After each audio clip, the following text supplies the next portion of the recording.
to a concert tonight and I have to do something with my hair, so I'm going to show you all how I use my extensions. These are my favorite hair extensions by Endearing Hair.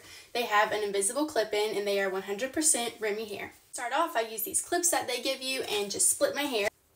I take the first section, clip it in. They match so well, but I'm going to go ahead and put the rest in and then we can see what it looks like at the end. With the invisible clip-in, I can literally put these all the way up to my root and they look like they're growing out of my head. The installation process was seamless and you can't even tell that they're in. Okay, now that I have the extensions in, I'm going to show you all what they look like from the back.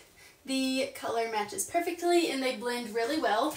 I also have super thin hair and they don't bother your head at all. I can't even tell that they're in. So now I'm going to style them and show you all what the finished product looks like.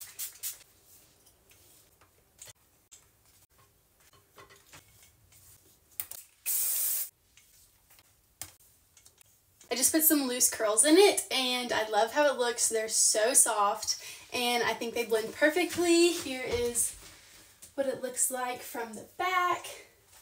They're literally my favorite extensions ever, and if you want to get them, you can click on the link in my bio.